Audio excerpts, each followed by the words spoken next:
good evening, good morning, or good afternoon, depending on wherever you're joining us from. We're very pleased to have all of you join us for the eighth session of our social impact dialogues. It's very exciting. We were just talking about how great it's been to host the previous sessions and looking forward to more of these. Many of you also joined us for our previous webinars, previous social impact dialogues. It's been great to see the kind of support that we've been receiving. So thank you once again. So before we move into the session, I would like to briefly introduce to you what Social Impact Dialogues is all about, what we've been doing. We have been hosting many sessions, and these have been quite interesting. We've had topics such as impact frameworks, data management systems, social impact measurements, and anything and everything under the sun that's about M&E and social impact. So great to see the support and feedback that we've been receiving. It's helped us to make our sessions only better. So today our topic is standardizing empowerment, Akanksha's journey with the youth empowerment scale. I will not talk too much about what the topic is, what we are going to be discussing. That's something I will pass on the baton to Sharon and Nishant to talk about.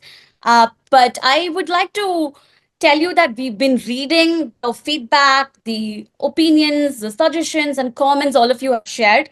But before that, I would like to tell you that we've received nearly 350 plus registrations, and that's been great. Also, these have been people from different countries, 28 countries. And I think we're counting. The last I checked was today morning, and I know there have been more registrations. So it's been positive. And we are very glad today to have Nishant with us. Nishant is the director of impact and research at the Akanksha Foundation. He brings over 15 years of experience and has worked across organizations and helped build many teams and helped mentor many people. He's worked with JPAL, Magic Bus, TechnoServe, and Pratham. And I know that he's done a lot more work and great work. I've been warned that we don't have time to go through all of them. I would also like to tell you that we have Sharon with us. She's the co-founder of Fourth Wheel. She heads our research. She heads our fun programs as well. That's something that she didn't tell me, but I need to tell how great she makes the place for all of us here. Sharon, it's over to you now. Sure. I think, Nishant, we sound very old now, but really happy to share the stage and today's session with you. Before we jump into the session, I think, we take it very seriously, like Jayashree said, on the registration forms that we float amongst the audience that joins us. And in most of these sessions, we've always had, 100 plus. So really good to see the noise and the enthusiasm in the monitoring and evaluation space. Just to kind of bring us all together before we really deep dive into the topic, I think it is a very difficult thing, right? How do you measure confidence, and how do you measure communication? What does it mean to different people? And as you can see from the registration form, there is so much interest in terms of considering to build an empowerment scale, considering to measure these softer components, these intangibles of impact. What does it mean when you look at different contexts? We see so many different people from different countries. So it does show us that, so we put our heads together, Nishant and myself, and we said, what could we really pack in, this 1.5 hour session? And so today, what we'll be discussing is first really giving all of you an overview of what Akanksha Foundation and Fourth Wheel did together. What exactly does the youth empowerment scale comprise of? How did we come up with the components of the empowerment scale? How was it developed? We then really like Nishant to share, did this one scale, which was standardized across the organization, did it really help? How did then they take this? It was, this tool was developed more and was used to measure the impact of their alumni programs. But then Akanksha Foundation went beyond it being a one-time study lying in a report, and they used it to operationalize this, to bring it into their organization and to use it on a recurring basis. So Nishant will talk to us about how was this then moved from a one-time, tool used for a study to actually be used in their organization. And the burning question, can other organizations use this? What should you keep in mind when you start looking at these, measuring these softer components? So that's kind of what we want to do. We want to keep the, our conversation sort of short and take as many questions from the audience, especially if you are working on a scale, if something resonates with you, if something came up as, questions that you would like to answer when you start looking at using it within your organization. So we'll spend about 45 minutes talking about these key components, and then the rest of the time we'd be very happy if we have an engaged audience using the chat box, asking questions, etc. So let me begin with a little bit of how did we really set this empowerment scale up. So the first thing, and Nishant will talk a little bit more about this, but the first thing we really wanted to deep dive into was what should we ask youth? And what are the questions we should ask? Should we ask about how they feel in terms of their higher education? Should we ask them about the support they have from their families? So the first step was really selecting what it means and what items to ask. We then started looking at, questions can be framed differently. And all of us working in the space know that if you ask someone on how you feel on a Monday, and if you ask them how they feel on a Friday, it could be very, very different when you have, these softer components of confidence, of support, of feelings, etc. So we really started looking at the content validity. We used statistical tests for that.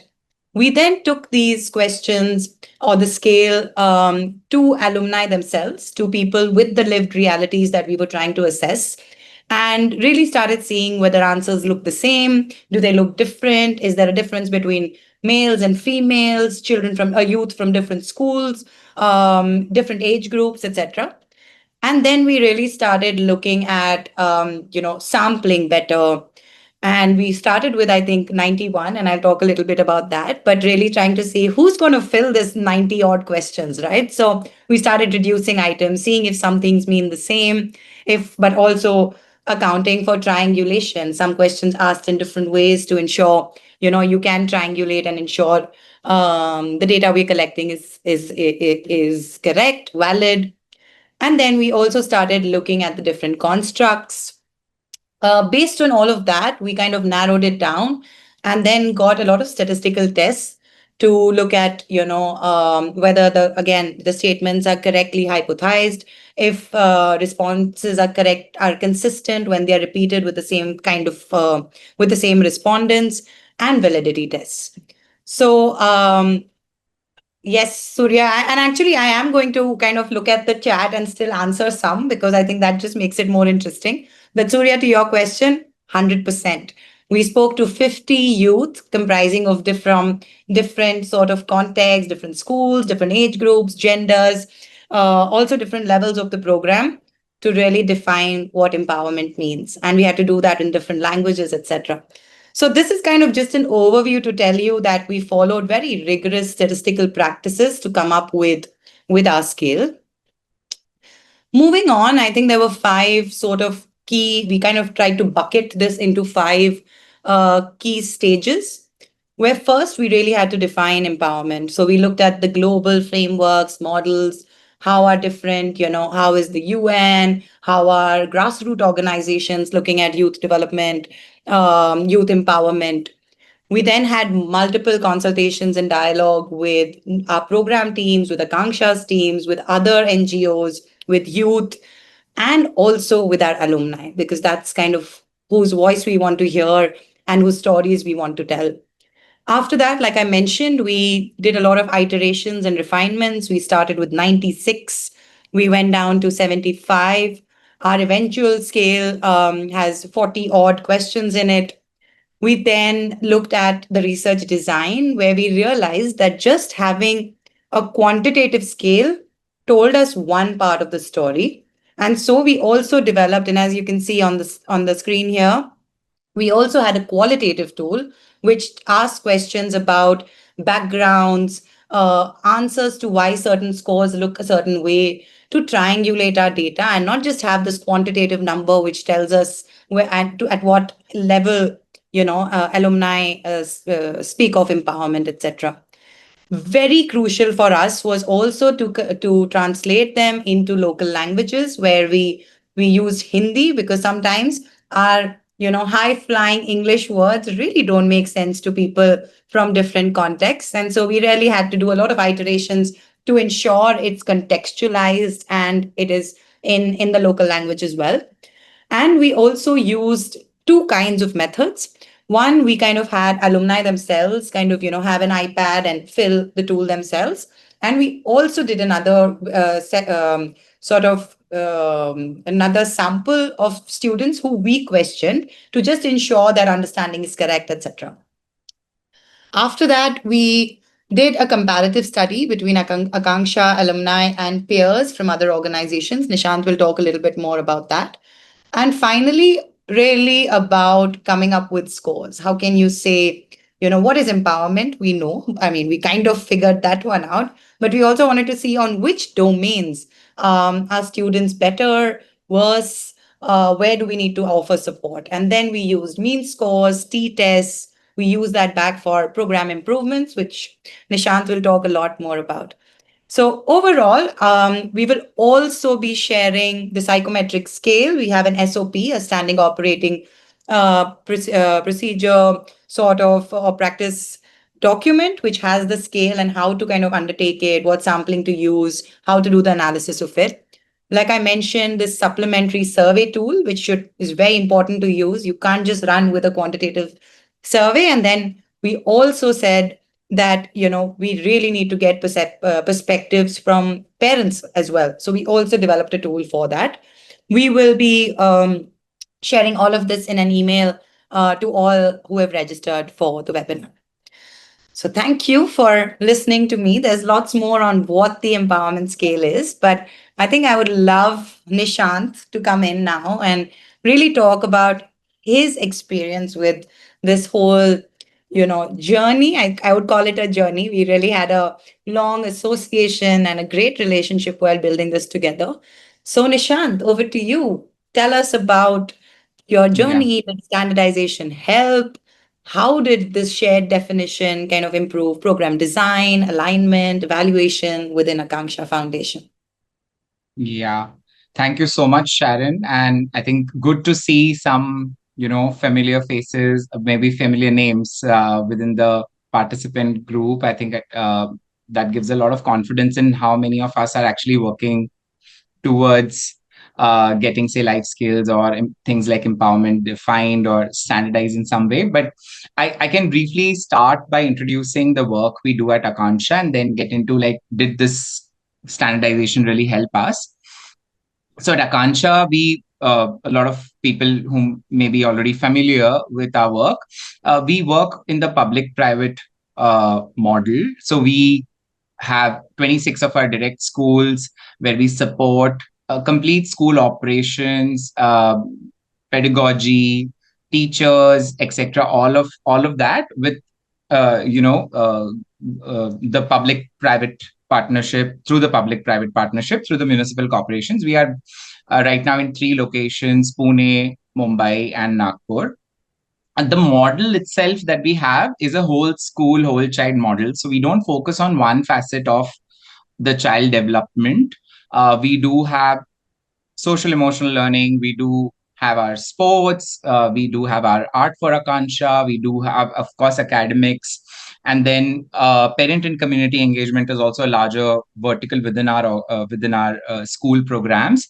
So essentially, it's not focusing on just academics or say just on livelihood, etc. And then we do have our alumni program where the graduates from our schools, we do support them for a very long period of time to get them started, early careers, jobs, settling in, even colleges, graduation, etc., etc. So I think that's very much in a nutshell of what Akanksha does. I think, and like you very clearly mentioned, I think, Sharon, this was a journey for us. And yeah, I think the simple question to does standardization help would be yes. But I would just add by saying that it maybe isn't the whole story or the full story, but how I think the purpose of us having this as a webinar was also to discuss with, what did we really learn and what were our set of challenges that if people really want to use a tool like this, like if you want to preempt and use some of that just for that objective. Uh, we really started with a very simple question. So our Akanksha's vision that's already laid out in this slide. So we basically our vision was that all one day all the children will be equipped with knowledge, skills, and values they need to lead empowered lives. Now, because the word itself, like the key operating word in our vision statement is empowered, lead empowered lives. And that itself is like a really dense word, right? And it can unpack into multiple things that people may, like we may perceive, our alumni may perceive, our students may perceive, or outside Akanksha, uh, externally, internally, etc. Right? So the first, I think the very simple question that we started off this journey was on what does even empowerment really mean for our youth, right? And our focus for the age group was age 16 and above. So, yeah, I think it really started with this one simple question. And I would really encourage you know, if people can really start by, sharing what do they really think that, empowerment really means for our youth, maybe for age 16 and above, anything that you would want to share on the chat box about what does really empowerment mean for our youth. Yeah, and feel free to just type in words, keywords, text, sentences, anything that you feel. Yeah. Amazing. And I think this is really important so that, we see how aligned even us in this group are as to what we came up with. So this would be really nice to have everyone, write this. And Nishant, maybe we go back to this later and also see, what resonates Yeah. with us. Yeah. And what do we need to fill in for as well? So, yeah. Absolutely. Okay. I think a lot of people have been sharing. Thank you so much for that. And I love the way like people are not just talking only about economic empowerment or say like financial stability, incomes, etc. But I think people are talking about life readiness, decisions, confidence, choices, agency, Agency, yeah. ability to take decisions, active citizenship, right? Critical thinking, amazing. I We can love take this about one by Branca, ability to dare and do what was previously impossible. I mean, it's so simple but so difficult to measure, right? So I love that one. yeah, brave enough to differ from others, negotiate decisions. Yeah, we can maybe take a minute just to see what all is coming. Decision based on rational thinking, voice, aspiration, awareness of thought, to live with dignity, solve problems independently, self determination. Great. Thank you so much for sharing some of these because I think it, in a way, validates the reason for us to get into this journey, I think 2 years back, because we internally ourselves, could not come up with an aligned definition on empowerment, right? Because of course, all of us had a very different version of empowered lives and what could the end outcome be for our youth. So I think thank you so much for engaging on this definition itself. And I think a lot of overlaps is what maybe I think Sharon and I could see from the domains that we've selected. But of course, there are certain parts that we would want to double click later as well. But thank you so much for sharing. We can actually move on to the next one. So eventually, when we started off by just asking ourselves, of what does empowerment even mean? And through this whole exercise, where I think Sharon also laid out, it was a very, I would say, like a spherical participatory approach because we didn't go like just top down or bottom up. but we reached out to every single stakeholder from a demand side, from a supply side, who actually makes the choices, including, of course, the we started off from talking to our students and alumni themselves. And within Akanksha, we also have a very, I think, peculiar model where we also have our alumni representatives as a part of our board of the organization. Uh, so I think we definitely value the voices that our alumni got.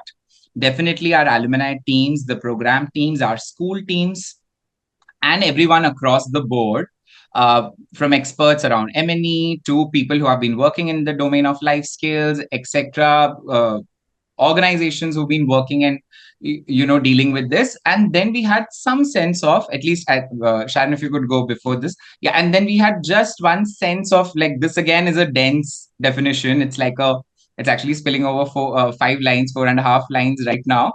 But in a way, in a nutshell, what we were able to gather after this whole exercise was at least an aligned definition on empowerment, which spoke about a lot of the aspects around, say, assets, healthy lifestyle, to taking responsible actions, um, agency, and also an enabling environment, all within a supportive ecosystem. The empowerment that we actually took back from this whole study. One thing to really acknowledge is that while we were in the pursuit of searching for the meaning of empowerment in this whole journey, um, this became like a shared vision of, to seek what does empowerment even mean. And this was not like just a commissioned work, and I think we also keep discussing that sometimes internally and also through our discussion, Sharon, of how this became like not just a project, but it became like a shared vision for us to seek what does empowerment even truly mean. And we would really want to acknowledge, maybe we are missing on some of the names, but we've tried to include all the people who have been associated from on this project and on this journey with us. Yeah, and I'm really happy to also acknowledge that my predecessor in the role, from where this project even started, right, 2 years back, I can actually see Gagan also attending this webinar. So, and many others, right, who were a part of this. So really, yeah, this became like a group of shared people who were actually empowering each other while they were also seeking the definition of empowerment. So I just wanted to acknowledge that. Yeah, Um, Nishant, I just want to add one more thing. I think, a lot of people ask, did you go to the students? Did you ask youth? Of course we did. But I think all of us as a group as well kept thinking that what would empowerment mean for us if we had to put ourselves in other positions, or if we didn't have, the privilege or the lived realities that. So I think it was not just looking at, yeah. the youth. I remember having conversations about our own kids actually, and us having our nieces and nephews who are those from those age groups, and really trying to think of, does this definition fit everybody? So it's not just we went Yeah. with that mindset, oh, they're disadvantaged, or these are underprivileged kids. I think we try to keep it open, and that's why what you're saying, Nishant, each one of us contributed to what these items could be. But just wanted to add that. Yeah, but thank you for sharing that context, Sharon. And I think while we were talking about like some of the aspects we've already covered, but I think we can move on to the next one. Um, and finally, the dense definition that you actually saw, the 4.5 almost line sentence definition. I think that when we sort of, like, as a domain or subdomain level of, I think, people who are interested from the M&E lens or from a program lens, I think this will be really a key takeaway. And of course, the tools and SOPs are there for everyone to share, look at, engage with 100%.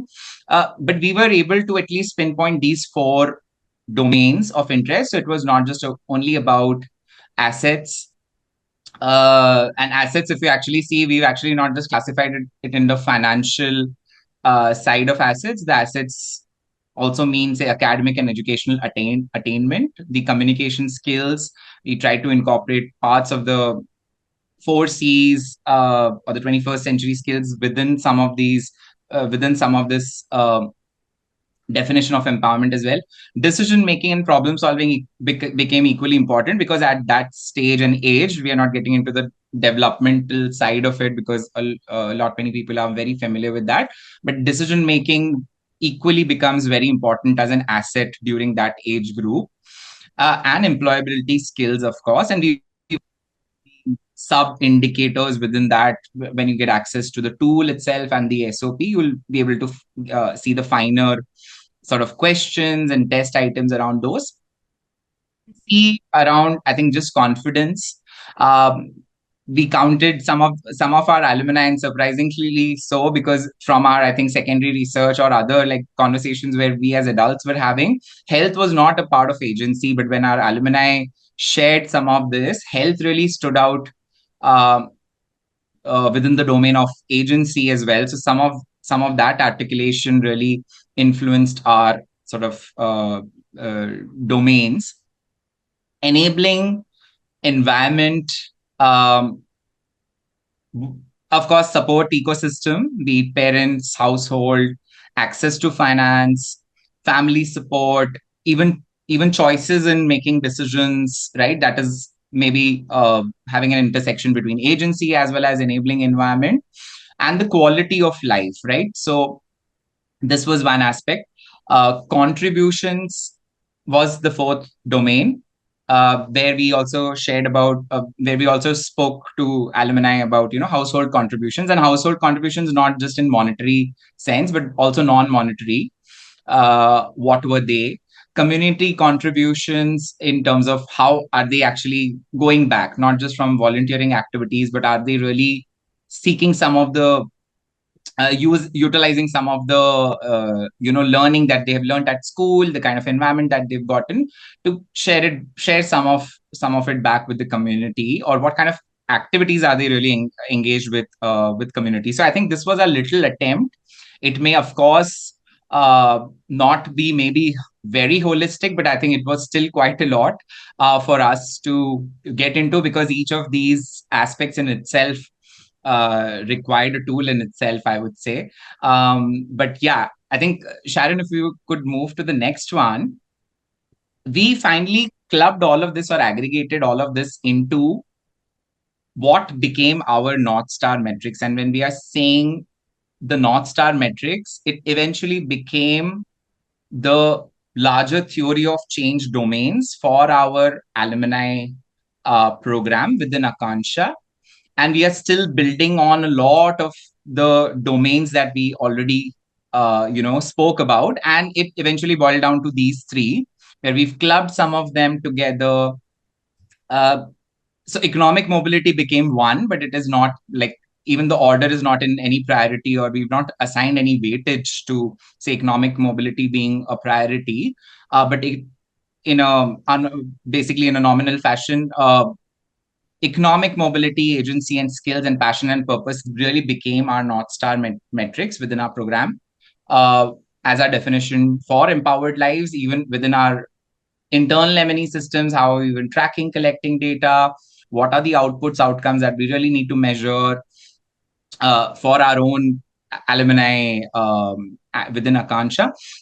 And some of these are very, I think, self-explanatory, so not getting into each of them. But I think overall, the kind of descriptive sort of domains and subdomains fell into each of the three buckets here. So yeah, I think this is kind of the one big thing that we actually could take off from the study. And yeah, Sharon, we can move to the next one. And I think what, like right now, because we are also in the process of creating the full M&E pipeline to be able to even measure our North Star metrics, which are these three, right? Economic mobility, agency and skills, and passion and purpose. What some of the evidence from the study also enabled us to do, and of course we were doing multiple other FGDs, the program teams were trying to gauge demand from other stakeholders, etc. But we do have a redesigned alumni program now. Some of the evidence from the study, we were also able to connect it there and then define the programmatic pathways. So some of this evidence linking into programmatic pathways, or I think just thinking about what programmatic pathways, or what are the demands or what are the needs coming from our alumni themselves was really very helpful.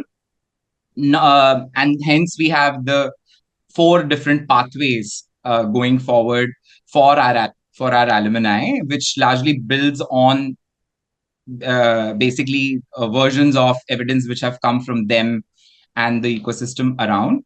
And we've also, the age group also that we are basically keeping, like our alumni program basically extends the support to is also between 15 to 22. So hence all the three domains are really enabling in some ways for each of the career tracks or each of the different programmatic pathways, where some of our alumni, even if they are say very high potential, right, we do have pathways to support them. If some of the alumni are really in need of support, where they may not be academically really sound, but what are the other pathways for them?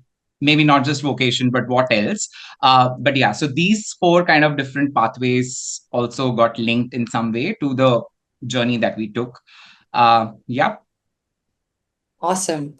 So I think just to kind of, summarize, and for all of you here, I see quite a few questions. Please use the chat box. It just makes it much more conversational and interesting. But I think one is, Jennifer, to your question on, like exactly why we did the empowerment scale, because like Nishant said, we wanted to move beyond just have they got into a top college and have they kind of, are they on their pathway to kind of have economic mobility.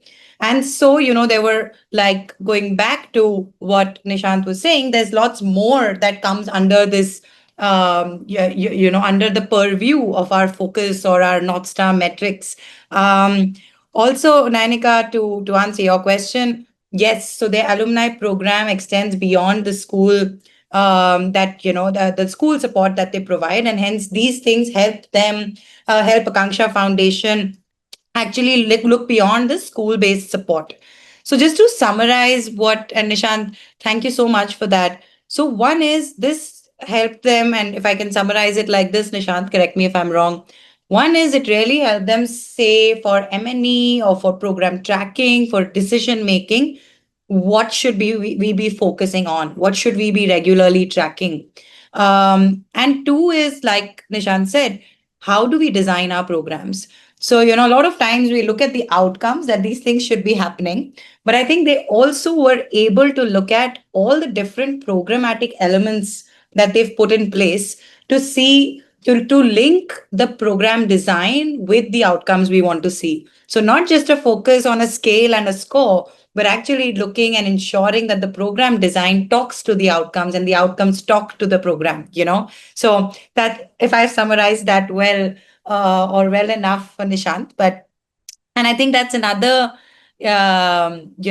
important kind of thing to keep in mind, that we are not just doing research or building these scales to say we've done very to prove that our program works. It's about improving, and improving how our programs work. With that, Nishant, I think there's a very nice, interesting question here from Shahida. Let's take that and then let's move on to the next one. And can you provide some examples of what you've seen in your alumni in terms of economic mobility? How does that look for different youth? And I think this may vary across individuals for sure, but I think what we've been able to at least cluster within our program team's thinking and our internal thinking is also there are many different pathways for people. Like, say, for example, there may be individuals who may be really interested in, say, switching jobs early and look for, say, high growth, very early stage in their career, right? And there may be other kind of alumni group where they may be not be very keen to, basically do a very high speed career growth initially, but they may look for, say, something which that's stable but yet growing within the same job as a pathway. But we do have a lot of partners along with Akanksha who really support on, say, career counseling for these different pathways. And we do collect a lot of data on economic trends as well, which tell us about, like, hey, which job function, which role currently Some of that is also publicly available. Some of that is, of course, from private surveys, etc. But we do have some information about, which jobs are really yielding, say, significant growth path. Also looking at the tenure for the early stage career, etc.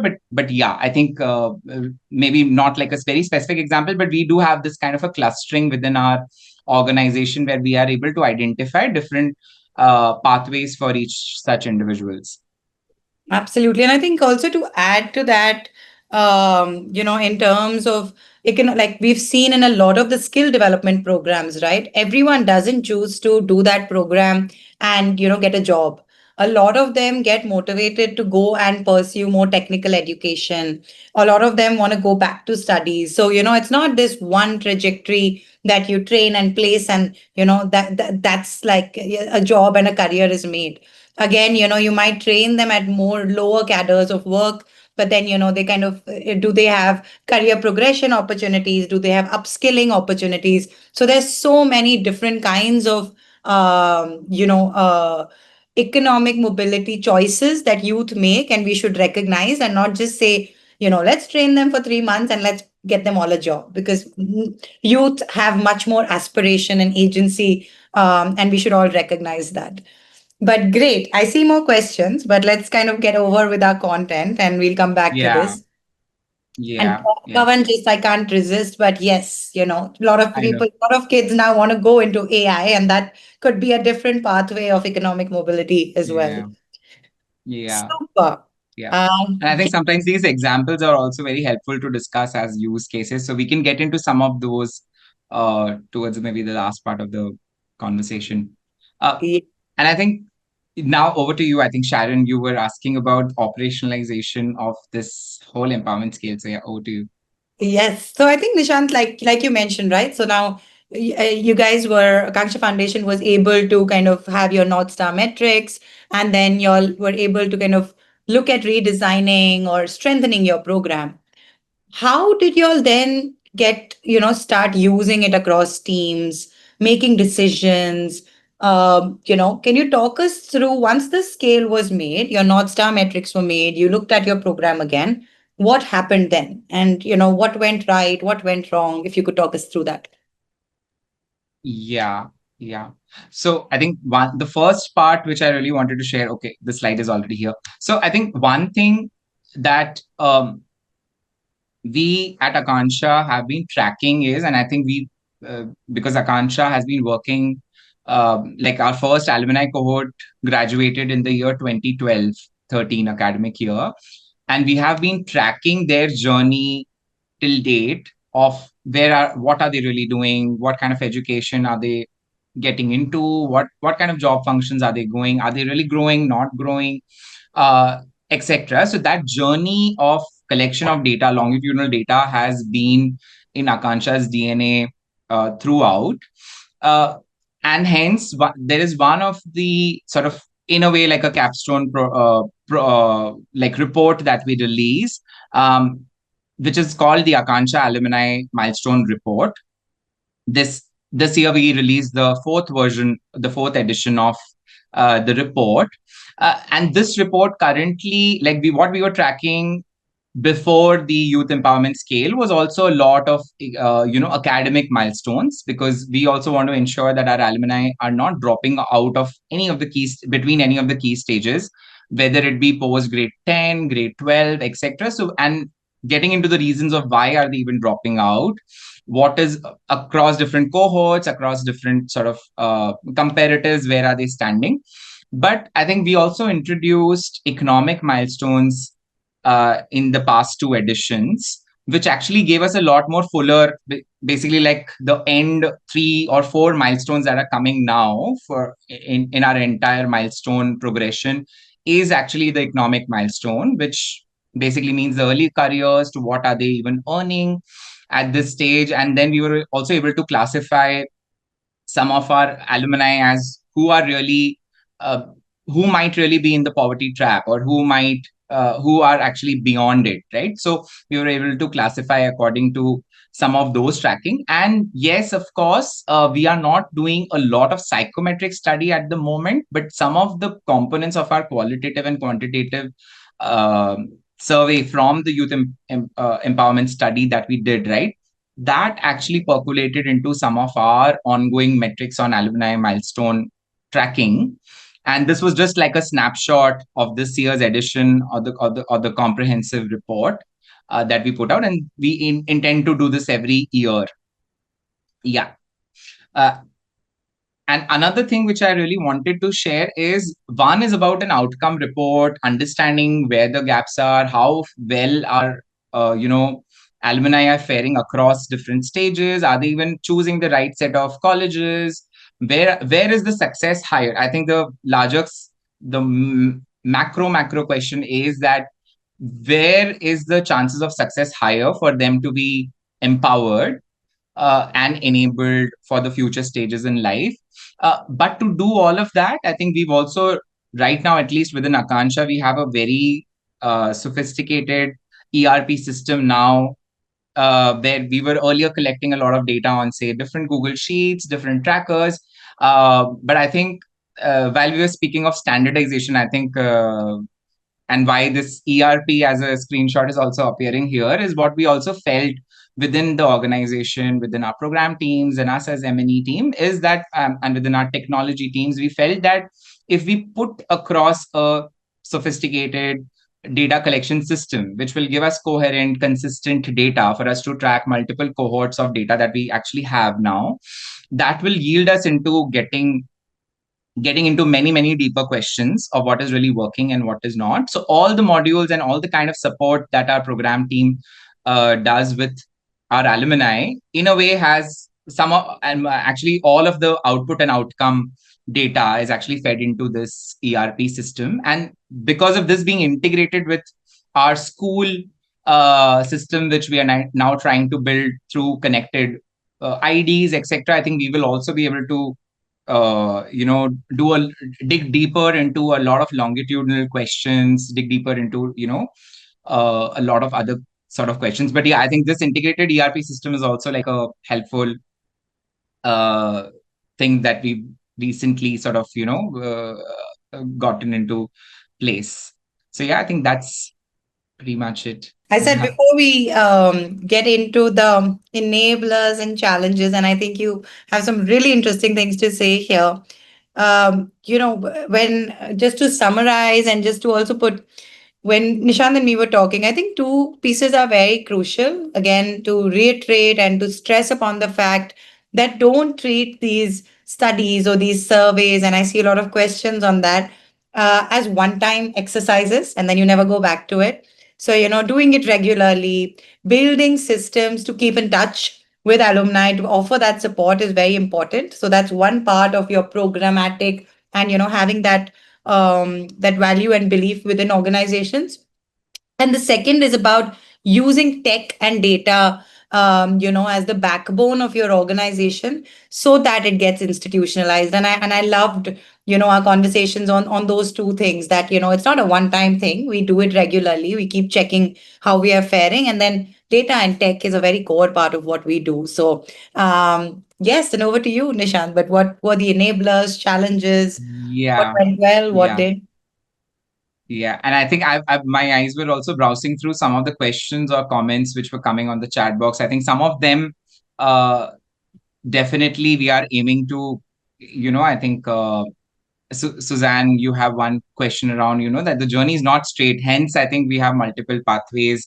And I think the milestone tracking is also not linear for us. So we may see those, pockets in between where there are, say, a very high potential alumni who may be scoring really very well in their academics, has maybe chosen the right set of colleges or the courses, etc., but may not be able to translate that into maybe economic empowerment as such. But what is that crisis exactly? What is the reason exactly? I think our teams definitely try and get into some of those reasons, and we do completely acknowledge that, hey, it's not like a linear system, and hence any of the systems that we have in place, neither our metrics internally or the tech system that we have is also not very linear. It's basically getting into all of those pathways.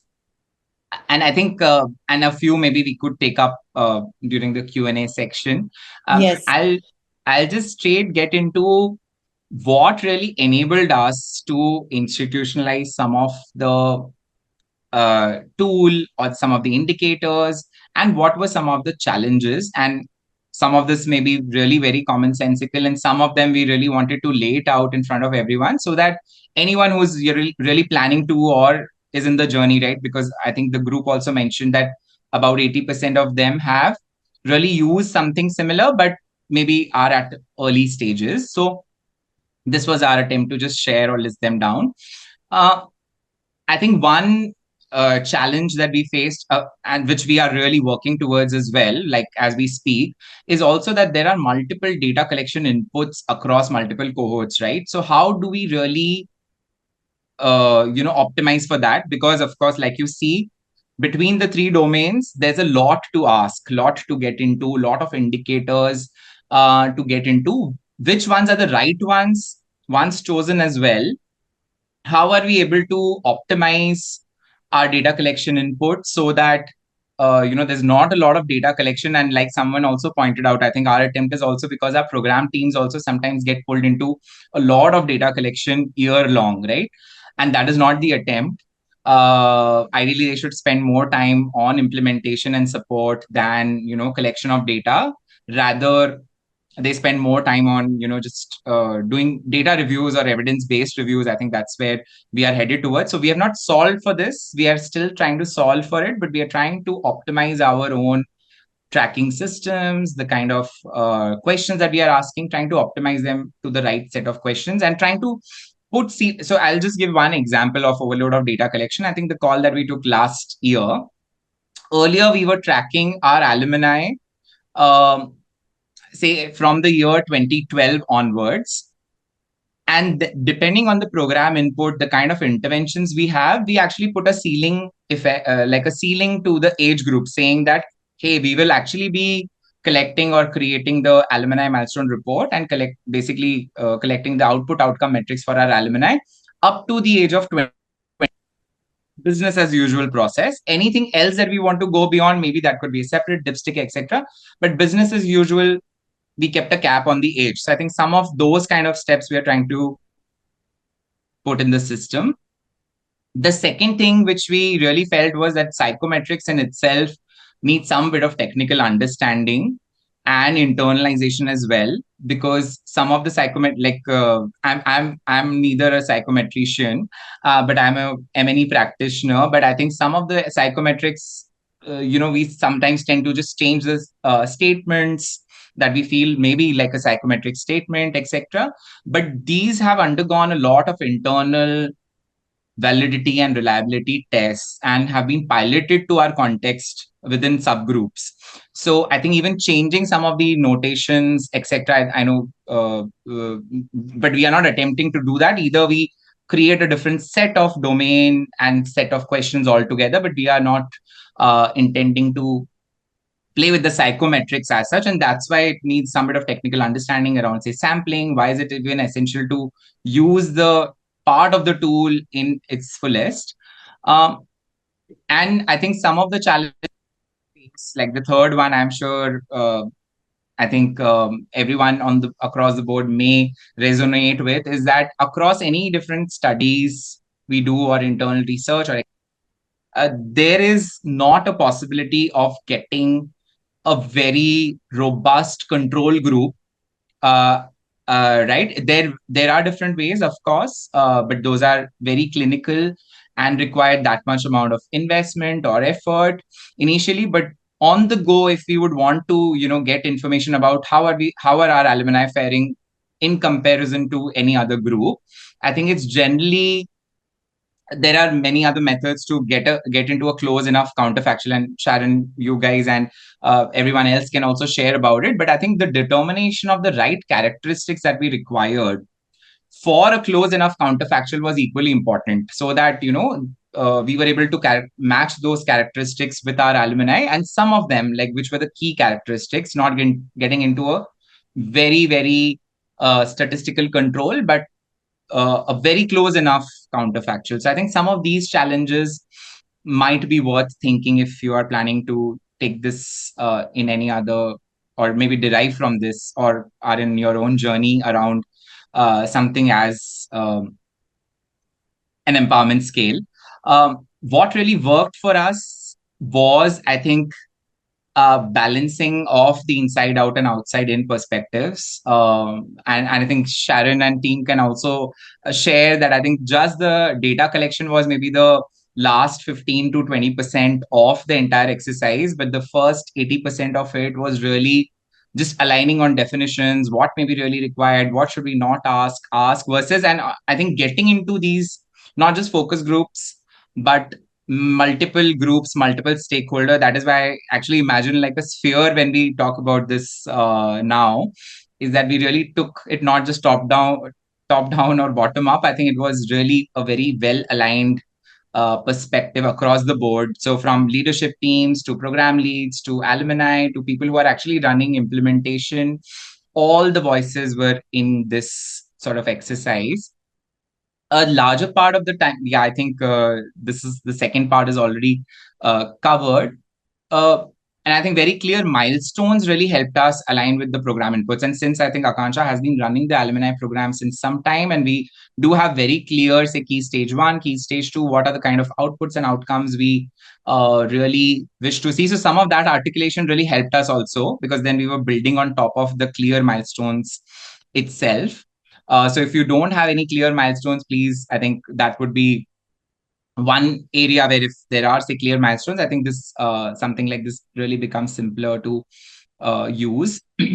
And we really used, I think, like Sharon, you also touched upon the point that it was not just quantitative tools that we used. We used a lot of qualitative information coming in from multiple stakeholders. So mixed method was really helping us. And the consistency and coherence of it, I think that was very intentionally put in the design. So even when we are doing our alumni milestone reporting, etc., some of the things are really coherent so that we don't lose on the comparative part of the data. And yes, I think the sampling is coming from the close enough counterfactual as well. Uh, and we are deliberately calling it a counterfactual, not a control, is because our sampling design itself was enabling us to get real insights in terms of comparative. So I think after this exercise, we were also able to classify what within agency are our alumni really doing well, right? And when in comparison, what are those areas where really they are maybe they need more support, etc. So this was really helpful from the sampling design, and I think our teams also really stuck to the sampling, or at least attempted to be as close to the sampling frame as possible. So I think that those were really strong enablers that stood out for us. Amazing. Thank you, Nishant.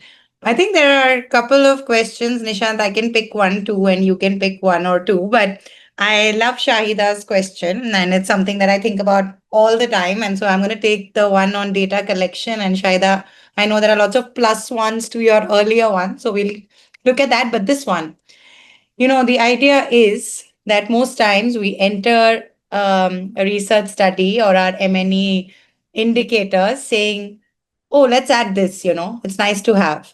Oh, let's do this too. Sometime we're going to use it. And so that's what makes your data crazy, because you are not asking questions which have a direct linkage or might not have a direct linkage to what you do.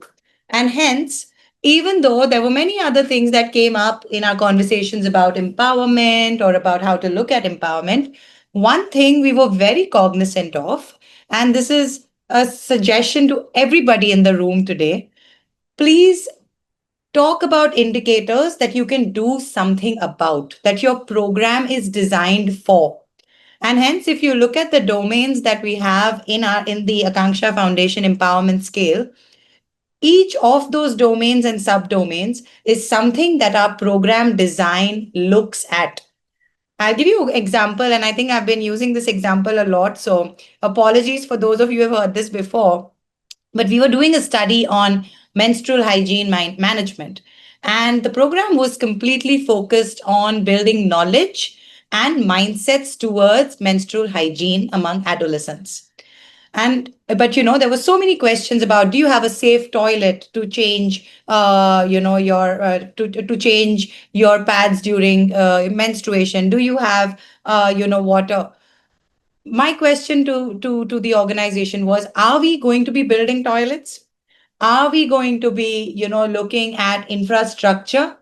If not, then why do you have them? And that makes it confusing. So, how do we ensure that we collect data that helps us make decisions? Is to ensure that every single indicator or question you have helps you make a decision, or an 80% of something is going to help you make a decision on that. A 20% on something will help you make a change in your program. So, next time you are looking at indicators, or you're looking at tools, or you're looking at questions, really look at each question and say, what am I going to do with this data? So, and that might solve the problem of having too much data and this data fatigue. And one more question, Nishant, and then I'll hand over to whichever you want to pick. But I love Vaishnavi's question as well. So we had subgroups, and Nishant, briefly alluded to it. We had subgroups. So we had groups between 16 to 18. We were calling them, pre-adolescent, or I don't remember the terminology, Nishant, but we had a 16 to 18 group who have a very different, sort of trajectory, aspiration. And then we defined an 18 to 21, where they are sort of, still navigating college life and everything. And then we had a 21 plus. So we did have, these subgroups, and we did look at differences on the empowerment scale within these subgroups. And even now in data collection, the sampling really matters, because you're disaggregating data according to male, female, according to age groups, etc. And even the program design now is not like everyone above 16, right? It is, what do we do for a 16 to 18, and 18 to 21, a 21 above? So great question, but it's not that you change your tools or you change your data collection, nothing of that sort. You just have it very closely sort of, in front and center, to say there are differences between groups, collecting the same data, but analyzing in the back end in terms of what differences you want to see. So just, yes, Nishant, over to you before I go to the last question. Whichever, you can pick your Yeah. questions, and I don't know Yeah. what. No, I think no, no, I think you I think starred or the first one, I think, where you gave the example of menstruation. I would just want to add one more example that we did. So when we were doing the alumni milestone report, uh, our tool or the survey questionnaire for the income and employment module was, in fact, like, of course, like, we all being our M&E folks and program teams, we really wanted to ask all the good to have questions as well. But later what we realized is, rather than say, I'll come to the specific example, rather than asking the, say, the journey, and say the career, full career transition, right?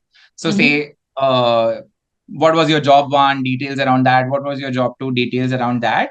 We really took a call to then ask the questions based on our milestones. We just took a call to say the last employment status. So then at the last employment status, we were able to get a lot more information. And any which ways, because at Akanksha, we go back to our alumni on a sample basis every year, right? So at least cohort by cohort, we'll any which ways get a sense of where they are moving. So we didn't feel like having the entire career transition data. So that itself, we were able to conquer of at least about 20 indicators or 20 data points with that. So I think some kind of, those kind of decisions shall enable that. Some of the questions are also being answered, but feel free to star them as well. Of our Akanksha alumni is 5,000 plus. Atul from our team has responded to it. But I think, and that's also growing, because our schools, and we are about 26. All of them are not full schools. Majority of them are full schools. Some of them maybe up till, say, grade 8, and then uh, next year we'll have that progression, etc. So there's a we are keeping on adding our alumni set, not just at a linear progression, but it's almost like a geometric progression. We are expected to touch that as 15,000 in the next, you know, 8 years about. So we'll have a lot of alumni. How and who populates the ERP is our program teams currently. So we have an ASC team, the Alumni Support and Engagement team, who basically supports all the program, basically the program team for the alumni.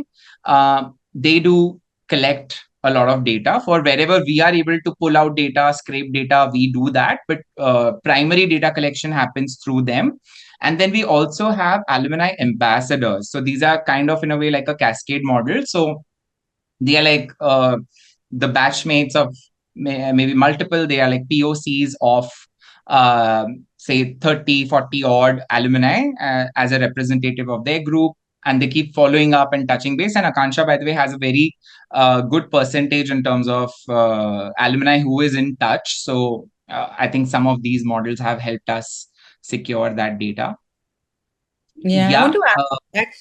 Yeah, and I just want to add like our experience personally with working with Akanksha Foundation. I think one is, and I'll get to all these questions, love them, and we'll come to them. And maybe now we need to have some more voice. So we finish this, and then we'll Yeah. actually get you all in to ask these Yeah. questions. Yeah. But I think also our experience, and Shaida, I think you asked, right? How do you really track and get these alumni back? One is the model of Akanksha is extremely long term. So it's not, a lot of programs have like 3 months, 6 months, 1 year, 2 year, etc. Akanksha works with students across their school grades. So the relationship that we observed as well is extremely strong because it's for almost 10 years actually. That's one. Two is they have focused a lot on their alumni relations work.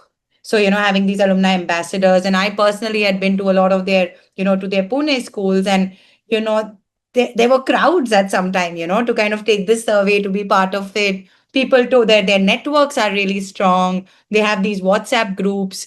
So I think one is about saying we want to get them back, and how do we do it, but very intentionally strengthening your alumni networks and doing regular things. There are lots of events that happen. So I think they've really cracked how to keep alumni engaged. So two pieces: one is their program is very long term, and two is they've really spent a lot of time and energy on building these strong alumni associations. But Nishant, if you want to add, I'm speaking for you now, but No, no, thank you. No, I think really acknowledge our program teams who really, I think, keep up with all our alumni. And, we have a reference of Didi and Bhaiya. So any issues, any yeah, challenges, any choices they get stuck with, they'll just call their Didis and Bhaiyas. So, yeah. So I amazing. think one thing before we come to the Q&A, another section that we had that might be of interest for everyone was around what are the how, like, while institutionalizing some of this, right, what kind of core capacities, some of this we may have touched already, like in terms of just some of the technical know-how in terms of M&E, like sampling, psychometrics, scale benchmarks, how to use them, really understanding them before we start playing around with them, because the first tendency is like, let's try and modify it a little bit more, but I think there is some bit of coherence that we lose on the journey. So feel free to please play around, but knowing what elements of it will actually get affected if you play around with it will be really helpful.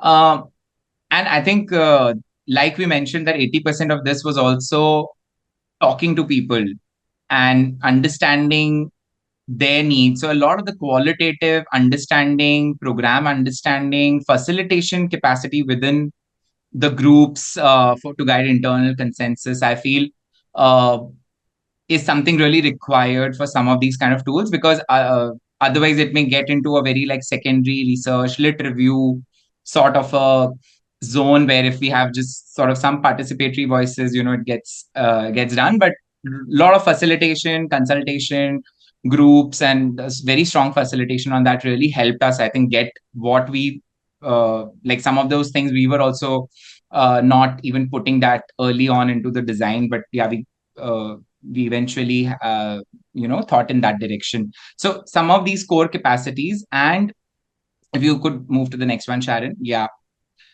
Yeah, and I think for the contextualization, definitely, I think what really worked for us, as well as what we might suggest everyone um, on the group, would be, I think, our alignment with the localized definitions, because an empowerment may mean very different in your context, in the kind of length of your program. How long are you able to support them? How much are you able to attribute back, etc., etc. And with your organizations, of course, the vision for your student or alumni or the youth. So I think the first and localizing those definitions will be really very helpful. And what we realized, I think, and Sharon can also share a little more on this, because the lit review that I think even Fourth Wheel conducted, right? A lot of the studies were from not the Indian content context. Some of them were definitely, but a lot were of the Indian, uh, but basically of that. So a lot of internal validity going back to our groups, our own context, understanding the definitions, aligning with them really, really helps. So that kind of level of contextualization uh, definitely helped. Uh, then adaptation to the age group, program intensity, the cohort size, etc. Uh, was also really helpful, because we were, I think that before we even rolled it out across the board, I think there were many pilots that were done and tried to adapt the questions from the age group perspective. So I think the intention behind testing and validating, I think those questions and key questions of what will be the outcome of these pilots were also very clearly laid out. I think that really helped us to adapt to certain age groups and whether we will be able to actually create a milestone for this progression or not. And the kind of program intensity and the support that we have currently or intend to for that age group. The I think the third one was really a boon, and I think Sharon, you can share a little more on that number of pilots that were done, right? Because if we would have released the first draft of our alumni like alumni empowerment tool, I don't think we would even have a webinar. But I think the amount of pilots that we had, right, helped us not just localize, validate it internally, externally. Are we even asking the right question, from option choices to localization? Even the size, I think we've reduced that significantly. So from 91 to now a 44 item tool that it became, uh, like almost 100% drop in a way. But those kind of pilots really helped us achieve some of this clarity.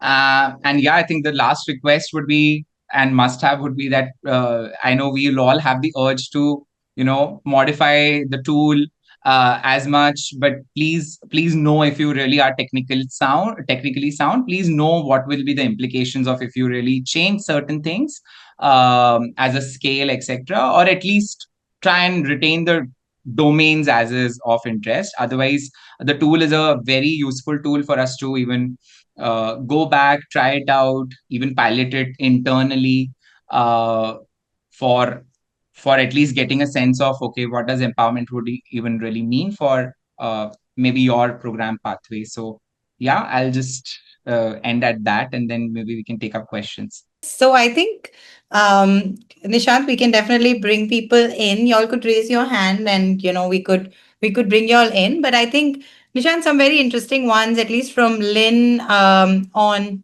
were indicators different for girls and boys? No. And when you look at the empowerment scale, you will see that we have kept it extremely objective. So it's not like I feel this or I feel that. It's very, very objective. The framing of the scale is very objective, and while we will look at analytics and disaggregation from a gender lens, or from an analytics lens, we never had different tools, because I don't think that just sat with us, right? Why should it look different? And would love to hear your opinion on that. I want to also answer a couple, because this is a quite a few questions, Surya, and a couple of you on. There is a difference, and I think this is very important for the audience to know. There is a difference between an exploratory study, when you're trying to look at advocacy priorities, enabling environment. In the toilet example, Surya, I'm just talking specifically to that. There is a difference between an exploratory study and an evaluation or a monitoring study. Now, your exploratory study would be one time where you're really trying to see what's happening where and where you could do an intervention and where you could design your program.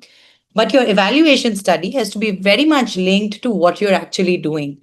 So while it's important to know the enabling ecosystem, ask those questions and all of that, please don't confuse it with evaluation, because then you're trying to do too much and they're two very, very separate things. So your systems change, very important, but not an exploratory study. Here we are talking about linking our outcomes to our programmatic lens. So yes, I think I'll stop here. And yes, just to kind of, Nishant, before we open the floor, and I think we could have could you raise your hand, please, if that's possible from, and then we could just bring you in. I think that's why anyone who would like to talk about what they thought, pose some questions for Nishant, anything we haven't covered earlier, that would be amazing.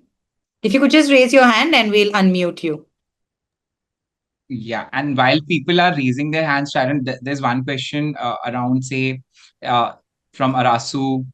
Is it network of alumni in state level or national level? Yeah, so we do have a lot of our alumni who are not just in Mumbai, Pune, and Nagpur anymore. They are basically even within India, outside of India, still pursuing studies. We do have the high caliber ones which have even got scholarship, like say the Shivning scholarship that one of our alumni got very recently too.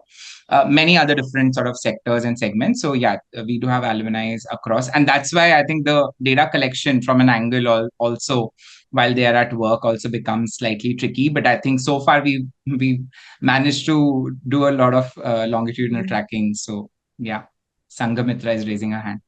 Yes, and then we Please have go ahead. Lynn. So we can just Lynn, go Hi, back. yeah. thanks Nishant and Sharon. A real nice discussion. So I'm from Angan, and I head the MEL. Actually, my question is around from the perspective of I have from my program. We work with a similar age group, but from the vulnerable sections and primarily girls, not necessarily only girls.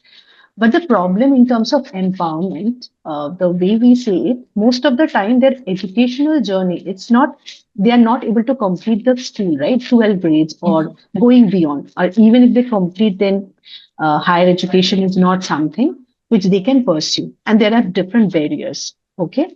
So in that context where we are trying to look at empowerment, voice, choice, decision making, to be able to get into the path. Okay. And then there is another aspect which I felt probably could be part of the enabling environment, which I'm not sure whether you have considered, is the safety angle, right? So, overall, safety in public places, sometimes safety inside family, elsewhere, or probably the risk or harms that they are experiencing. So that is the key, barriers for them. So in that context, and we are really trying to come up to a framework and then a scale to measure their empowerment and agency. Do you think this scale is quite fit for that or needs rework? Nishant, you want to take this one? I mean, yeah, Okay. why don't you So start? you can please also add Sharon on this one. I think Sangamitra, thank you and glad to know about the program as well. Uh, the I think the tool can definitely be of help. Certain domains, I think once we also share the link, Sangamitra, you can also look at what domains are of interest. And I think coming back to what Sharon also mentioned, though we have not had a gendered lens on this one, but when we even kept it objective, some of the questions in a way will, like when we segment the male versus female, we got some of like example around decision making or choices that you have in family, or say emotional well-being, how much of say help and support in the family, right? There, of course, if you see the proportions, it is, of course, coming as a the insights came in gendered. So, but yeah, feel free to please take some elements of the tool. And one thing which I would really mention is I don't know, because specifically the domains of interest, Sangamitra, you may also have to index it or look into whether it's actually fitting in.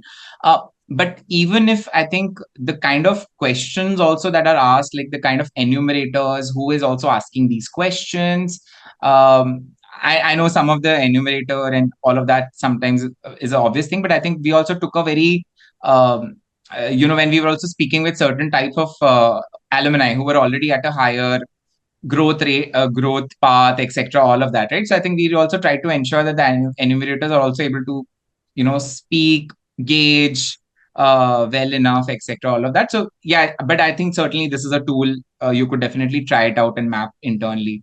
Sharon, you could. Yes, I think 100%. And also there's these kind of things help you to see where you're doing well, where not. So blanket answer 100% yes, Sangamitra, it is designed for Indian vulnerable youth from disadvantaged communities for sure. With your comment on safety, I think we have a question on safety as well, and both in terms of at home and if I remember, I mean, I do have to go back to the scale, but like Nishant said, we will be sharing the SOP document, the tools, all of that. And if you'll have any other questions, Nishant and me and the entire team of Fourth Wheel and Akanksha Foundation is always there to keep in touch and answer any questions. But we will be sharing this. Look at the line items, try and pilot, as Nishant called it, pilot, see what you get, and then see if you can make some decisions if you can, and if you can really pinpoint that, yes, these aspects of my program are doing well, my students or my program participants are really good at these because my program is doing that, then I think the tool is very suited. So try it out, and we are here to support in any way possible. Amazing. May I ask my question? Of It's course. Sure. Lynn here from Kiowa Trust.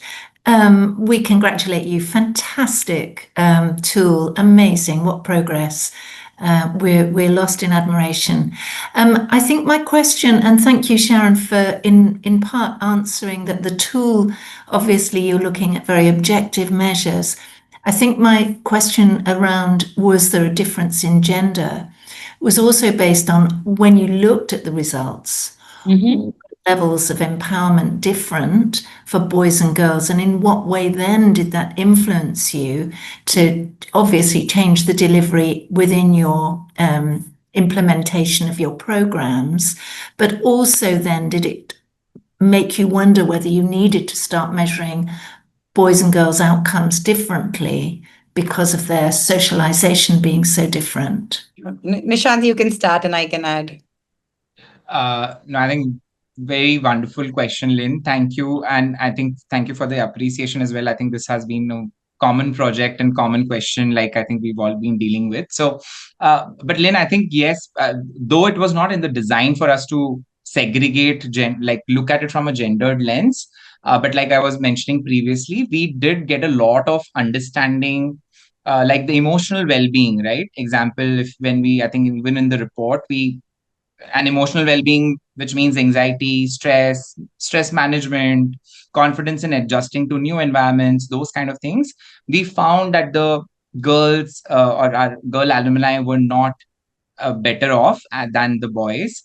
And then there were certain kind of conversations that at least got into the program team, and then certain structures in terms of uh, that were enabled there. But I think, Lynn, one more thing which I really wanted to point out is because it was also from um, our lens. Why? Because within Akanksha schools generally, um, and this we'll find if and please, anyone is welcome to visit our schools.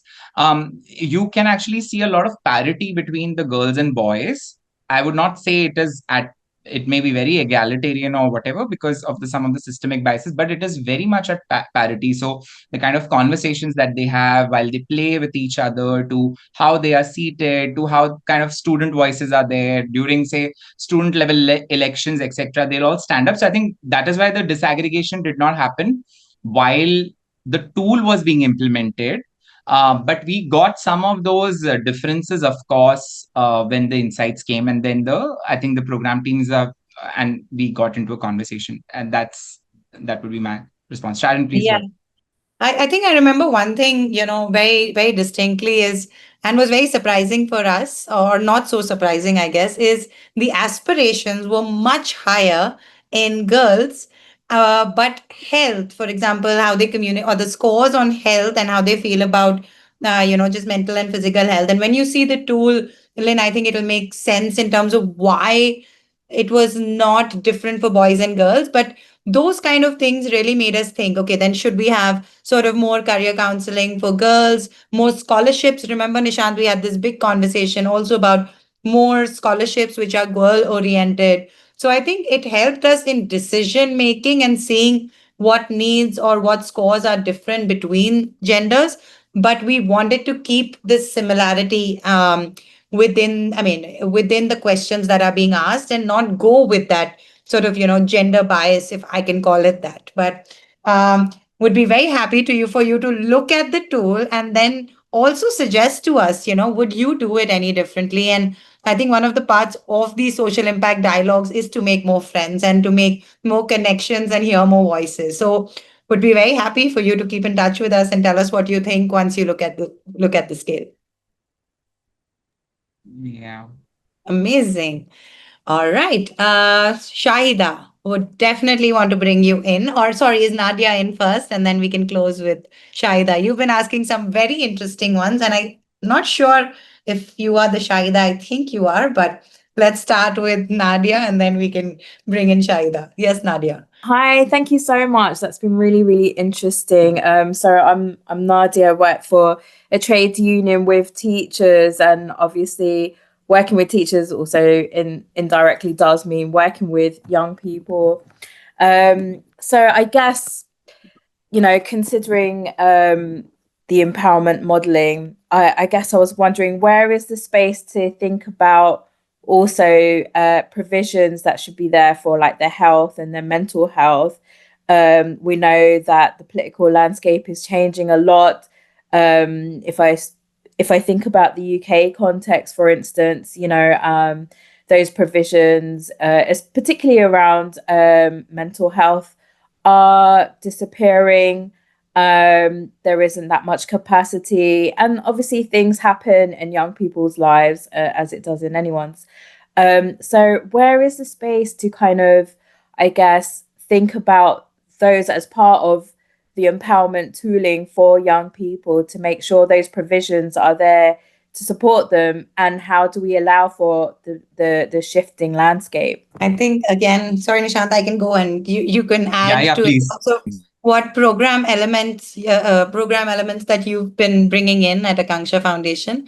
But we do have, and again, like I said, we've brought it down to 45 questions, 44 questions, and we do have an element of mental health, how they feel in terms of stress. Again, I can't recollect specifically, but I remember this was a very core part when we were talking to youth, that what would inhibit you from going for higher education, moving out of your home.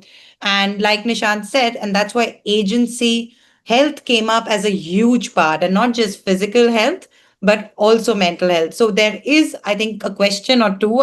Please don't hold me to this, but I'm sure there is at least one question on how they feel from a mental health perspective. And again, if I'm not mistaken, we did see women scoring much lower than girls scoring much lower than boys. And yeah, so we did have that in our scale, but it is a very compressed measurement, if I could use that word, because we're really trying to pinpoint where scores are higher, where they are lower, and then make programmatic design elements. But yeah, Nishant, you want to talk about Akanksha Foundation and yeah, what you'll do for that? No, I think very valid question, Shaida, and like I think Sharon, you've already answered it. This was more like a I don't think it was a very elaborate measure that could actually give us the current status of mental health and well-being as such. But in the composite structure of all the other indicators, how well would they self-rate on, say, their own mental well-being and the kind of emotional support, etc. I think sorry, Nadia. I think one thing which I really wanted to share is, I think within Akansha, at least, I think there was a distinction of how this tool was also used. And I wanted to bring that distinction out. Why is also because Akansha schools are really heavily invested in. And when I'm saying heavily invested in, because we have a cadre of school counselors.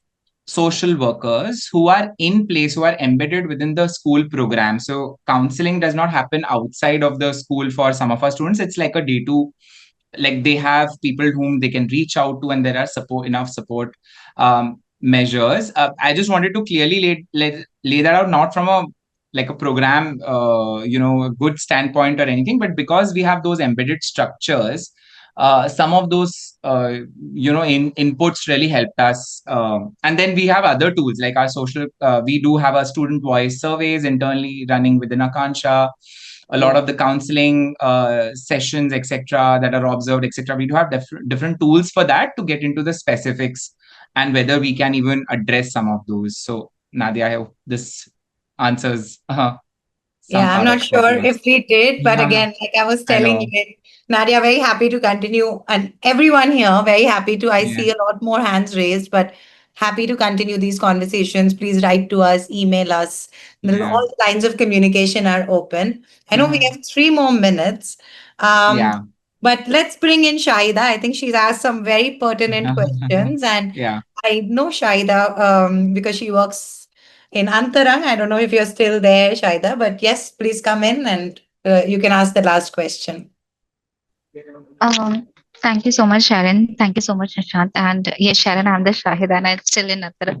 I think I'm thinking more of an alumni perspective. My question were more from the alumni lens. And I was thinking a little curious about, like Nishant said, that you guys are very heavily invested in uh, being in touch with the alumni and the concept of Didi Bhaiya also.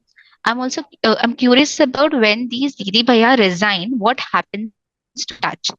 And how do you maintain that touch to your, because your Didi Bhaiya becomes the face of your Akanksha, right? And once they are gone, how do you keep tracking them? Because your program runs in schools and and in schools, I think till 15 age, the students are there. And after that, you're saying that you'll be tracking them for 25 years. So I wanted to understand that. Secondly, I also had that one thing that why we do these surveys, we are not the Didi Bhaias, right? What motivates these students to come back? And another question was just like, are you also thinking of system adoption? If yes, then how are you going to do this alumni cell keep going and this strong being so strong in the future? All really pertinent questions. Sharon, should I Because take the first Shaida two, maybe knows third? this space, and I think I've learned a lot Yeah. from Shaida being in the field as well. So No, but I think Nishant, you could answer, first two. and First we two and can then third close one. there. Yeah, Yes, yes, sure. perfect. Great. Perfect. But thank you for your question, Shaida, and others. Please feel free to engage with us even after this webinar. I think the point that you raised around the single point. So we don't have a single point of contact model actually. So they may actually, because of comfort, right? Maybe call up one Didi Bhaiya many more times, but we do have many other people, like there's an alumni ambassador, there are others, there are our school principals, our school leaders who are also in touch, etc., etc. So they do have a group of people whom they can reach out to. Of course, 2 3 of them might be their favorite choice of getting engaged with, but another thing is also the model is that I think one thing that enables us is also, and I think why I'm saying that is because it's also something for us to think, maybe, but because we also have our median tenure within Akanksha is also quite high, in a way sort of enables some of the system to be in place as well, right? But there are multiple POCs that we are trying to build into our program, design itself from a POC standpoint. And surveys, you had a very valid point. I think what we also realized is because a lot of the day-to-day business as usual data collection that we do still happens via our, say, alumni ambassadors or volunteers, and then we have different mechanisms to collect that same information. And because people are in touch with certain groups of people, it is they are very much likely to even respond with maybe accurate information and even timely, right? So that has really worked in our favor so far. But of course, I think when we conduct something which is very assessment like, or say evaluation centric, etc., we do try to get in newer people who are not in touch, who are basically not basically participating in the implementation, etc. So we do hire, say, enumerators or other third-party people who could collect the data. So I think this is what we are, at least this is the current thinking so far. Sharon, you want to take up the third one or close? No, I'm going to hold ourselves to this 5 p.m. But Oh wow, Shahida, yes, that's to good. hear from you, and I have lots of answers to this, but to everyone, and I'm sorry, Tushar, I see your hand raised. I would like to close. Again, like Jayashree started, this is our eighth, and we've always started and ended on time. So not going to keep any of you back. Sorry, Shahida, not be able to get to the question. But like Nishant and me said, we are here. We kind of do this every day. And thank you everyone for staying, still 75 of you.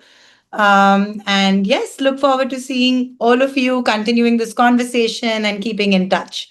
Thank you very much. We'll share the presentation, the tools, the SOPs, and Yeah. we hope to hear lots more questions. Yes.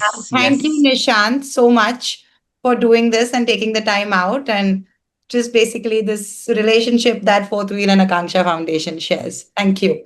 Yeah. No, thank you so much, Sharon, and hope to be, I think, continue this journey of exploring empowerment with everyone. And thank you for giving us that space, Sharon, and for the heavy lifting on this project as well that we did together. So thank you on that. Our pleasure. Thank you, everyone. Have a good evening, afternoon, day, morning. Thank you.